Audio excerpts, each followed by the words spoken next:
Ang tanghali mga kabayaning Pilipino, dito na naman tayo ngayon para magbigay ng komento, no, at reactions regarding doon sa pagkakasibak kay General Torre. Kahapon talagang nabigla lahat ang buong Pilipinas. So pero may narinig tayong bali-balita, or I don't know kung kahaka ba ito or hindi, no? So meron kasing balita na bibigyan daw ng panibagong pwesto si General Torre, no, sa gobyerno ni Marcos. So kumbaga pampalubag loob kasi yun nga yung pagkakarilib sa kanya, at nang sa ganun hindi magtampo, hindi magtanim ng sama ng loob. Kasi nga on the first place ginagamit nila ginawa nilang bulldog so, sabi pa ni Rimulya, bulldog yan. Yung bulldog, pag sinasabing kagatin mo yan, mga gat yan. Dahil sa sobrang sa pagsunod sa sa utos, kaya umangat, no. So yung pagiging chief PNP niya, regalo na lang yun, bilang pagsunod niya sa mga utos kahit labag sa batas, no? Unconstitutional. But no, yun nga, ilang pampalubag loob, kasi bibigyan daw siya ng panibagong pwesto ng Malacanang, no? Yan yung naririnig nating bali-balita. So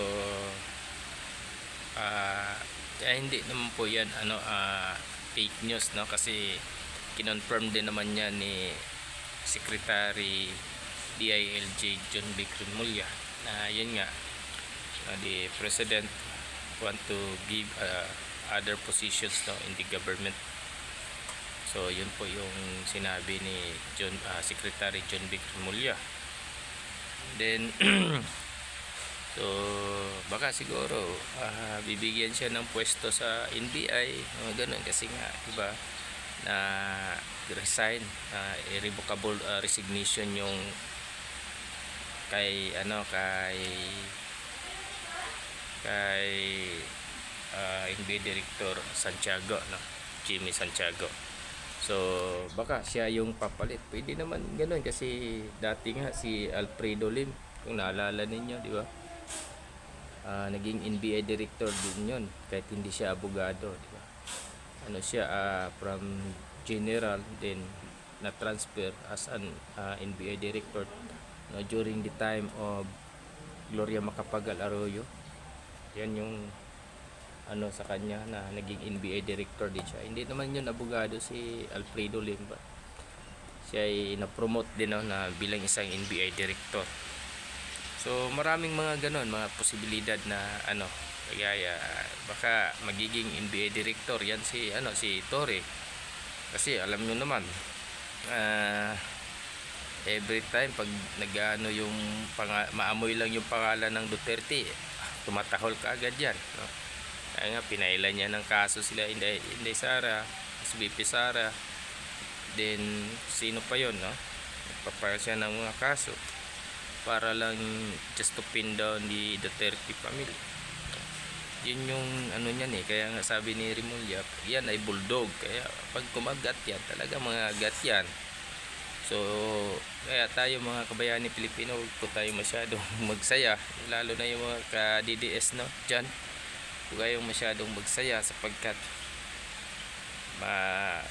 magulat na lang tayo na sa ibang pwesto na pala si General Torre, binigyan na ng panibagong pwesto ng Marcos administration sa gobyerno niya. Kaya we must be, no, vigilant, still vigilant, and then maging tayo mapanuri sa lahat ng bagay para subaybayan natin yung mga kilos at galaw, no, ng gobyerno sa kasalukuyang gobyerno ngayon. Kasi baka siguro yung wala silang ibang naisip na sakripisyo para ma-divert yung attention ng mga tao ngayon, at nang sa ganun maiwasan yung na mapag-usapan yung anomalya sa flood control, lalo na't lumala, nagkaroon pa ng panunuhol, no, doon sa may Batangas district. Isang DPWH engineering, district engineering, nanuhol ng isang congressman. Then later on, nakulong, no? So talagang umanap sila ng taktika para ma-divert yung issue. Kaya isa na to yung kay Tory, no? Sinakripisyo nila si Tory para ma-divert yung issue, and then bigyan lang ng panibagong pwesto para hindi magtampo, no? Kasi nga alam naman natin, pag ang isang taong uhaw sa kapangyarihan, talagang ayan. Yun po, hanggang dito na lang po tayo mga kabayaning Pilipino. Naway patuloy tayong gabayan at patnubayan ng ating pong manatili po tayong mag-ingat palagi. Alagaan po natin yung mga sarili natin, saan na tayong ipalot ng mundo. Lagi nating unahin ang Panginoon. Hanggang dito na lang po. God bless to all.